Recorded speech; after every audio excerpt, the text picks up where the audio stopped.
Welcome to Sad Lobster, a channel where emotions run deep and stories unfold with heartfelt vulnerability. I'm honored to present our first video. In this episode, we embark on a poignant exploration into the world of pet stories. We'll delve into a heart-wrenching post sourced from Craigslist, crafted by a human heart burdened with sadness. We'll also delve into a story created by AI ChatGPT, an incredible innovation that captures the essence of human emotions. Our aim is to determine which version resonates more profoundly with our souls. Together, we'll navigate the depths of sorrow and compassion as we compare and contrast these stories. Which narrative will evoke a deeper emotional response? Can AI truly replicate the raw human experience? Join us on this soul-stirring journey as we seek answers. As we immerse ourselves in these heartfelt tales, we invite you to share your thoughts and emotions in the comments section below. Your engagement is crucial in shaping the discourse around storytelling and the role of AI in our lives. So without further ado, let us embark on this emotional exploration. Let us bear witness to the raw expressions of love, loss, and longing. Will it be the personal touch of a human writer or the calculated brilliance of AI that resonates more profoundly? Together, we shall find out. We start with a human story. This was found posted on Craigslist under Pets in Raleigh in 2006. Yes, I gas dogs and cats for a living. I'm an animal control officer in a very small town in central North Carolina. I'm in my mid-30s and have been working for the town in different positions since high school. There is not much work here, and working for the county provides good pay and benefits for a person like me without a higher education. I'm the person you all write about how horrible I am. I'm the one that gasses the dogs and cats and makes them suffer. I'm the one that pulls their dead corpses out smelling of carbon monoxide and throws them into green plastic bags. But I'm also the one that hates my job and hates what I have to do. First off, all you people out there that judge me, don't. God is judging me, and I know I'm going to hell. Yes, I'm going to hell. I won't lie. It's despicable, cold, cruel, and I feel like a serial killer. I'm not all to blame. If the law would mandate spay and neuter, lots of these dogs and cats wouldn't be here for me to gas. I'm the devil, I know it, but I want you people to see that there is another side to me, the devil gas chamber man. The shelter usually gasses on Friday morning.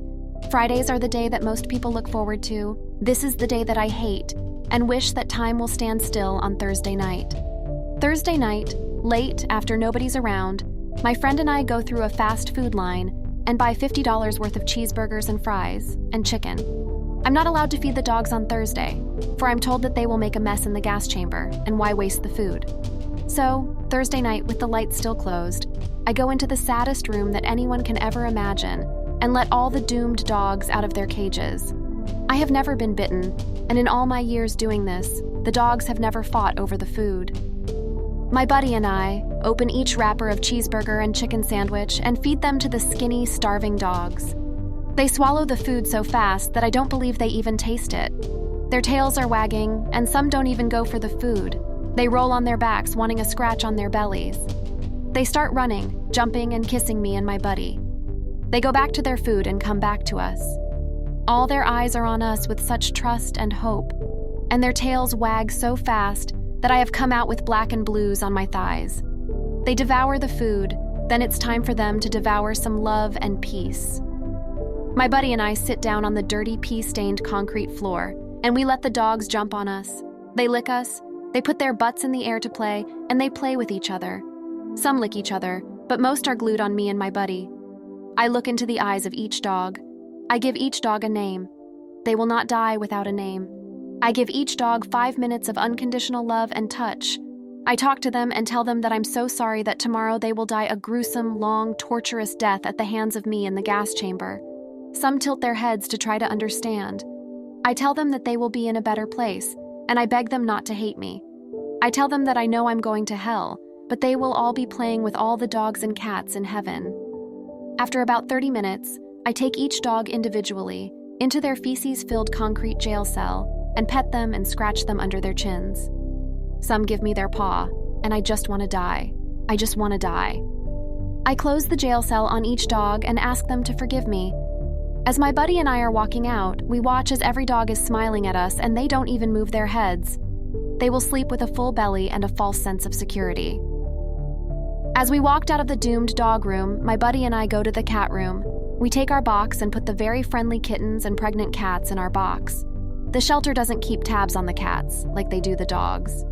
As I handpick which cats are going to make it out, I feel like I'm playing God, deciding who's going to live and die.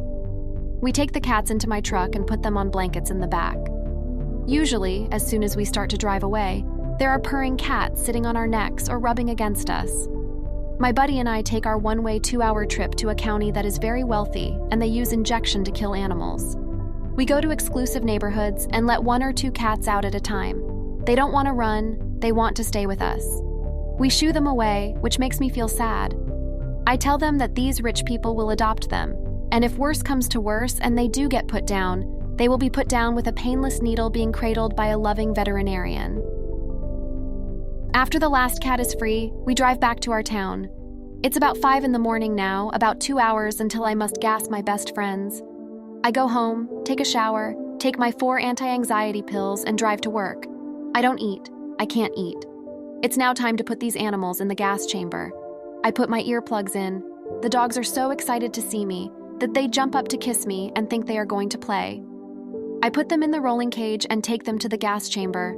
They know. They just know. They can smell the death. They can smell fear. They start whimpering the second I put them in the box. The boss tells me to squeeze in as many as I can to save on gas. He watches. He knows I hate him. He knows I hate my job. I do as I'm told.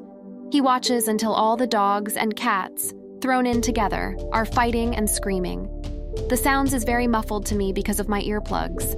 He walks out, I turn the gas on, and walk out. I walk out as fast as I can. I walk into the bathroom and I take a pin and draw blood from my hand. Why? The pain and blood take my brain off of what I just did. In 40 minutes, I have to go back and unload the dead animals. I pray that none survived, which happens when I overstuff the chamber. I pull them out with thick gloves, and the smell of carbon monoxide makes me sick. So does the vomit and blood and all the bowel movements. I pull them out, put them in plastic bags. They are in heaven now, I tell myself. I then start cleaning up the mess that you people are creating by not spay or neutering your animals. The mess that you people are creating by not demanding that a vet come in and do this humanely. You are the taxpayers. Demand that this practice stop.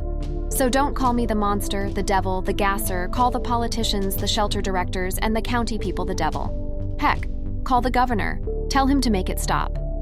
As usual, I will take sleeping pills tonight to drown out the screams I heard in the past, before I discovered the earplugs. I will jump and twitch in my sleep, and I believe I'm starting to hallucinate. This is my life.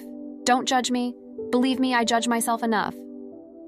And now we take a look at a similar story generated by ChatGPT AI. Once upon a time, in a small town nestled in central North Carolina, there lived an animal control officer named Sarah. She carried the weight of a heartbreaking reality, a job that caused her immense sorrow and guilt. Sarah found herself tasked with the unimaginable act of gassing dogs and cats, a duty she despised with every fiber of her being. Each day, as she walked into the animal shelter, Sarah couldn't escape the piercing judgment she felt from others. She was aware that people saw her as a heartless monster, the one responsible for subjecting innocent animals to such a cruel fate. But deep within her, she knew there was another side to her, a side consumed by remorse and a genuine love for these creatures. Before the scheduled euthanization, Sarah had developed a routine born out of compassion. She would go from cage to cage, naming each dog and spending precious moments with them. She would apologize, as if they could understand, for the pain they were about to endure. In those fleeting moments, she showered them with love and happiness, hoping to bring a sense of solace to their innocent souls. But it wasn't only the dogs that occupied her thoughts. Sarah couldn't bear to leave the friendly cats and kittens behind, resigned to their uncertain fate. With a heavy heart, she would gather them and embark on a journey to a neighboring county, a place where a more humane method awaited them.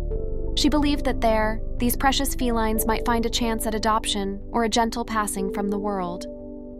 As the time for euthanization drew near, Sarah's personal anguish intensified. She could sense the fear and desperation in the animals' eyes, their understanding of the impending doom. With a heavy heart, she executed her duties, compelled by the watchful gaze of a boss she despised. The pressure to maximize efficiency meant cramming as many animals as possible into the gas chamber, a harrowing task that tore at her soul. In the aftermath, Sarah would hastily leave the scene, seeking solace in a secluded place. There, overwhelmed by guilt and sorrow, she would inflict pain upon herself, believing that in some way it might alleviate the torment within her. It was her way of atoning, of punishing herself for the unspeakable acts she had been forced to commit. With the weight of her responsibilities lifted temporarily, Sarah would return to face the grim task of removing the lifeless bodies from the chamber. She couldn't help but blame society for its complacency, for not demanding change and finding alternative solutions to the overpopulation crisis. She yearned for a day when spaying and neutering became the norm, when every life could be valued and protected. Haunted by haunting memories and tormented by hallucinations, Sarah sought refuge in sleeping pills. Each night, she would succumb to fitful sleep, her dreams a jumble of suffering souls and the relentless burden she carried. She begged silently for understanding, pleading not to be judged further, as the weight of self-condemnation already bore down upon her with unbearable heaviness. Sarah, the animal control officer, stood at the crossroads of a heartbreaking reality.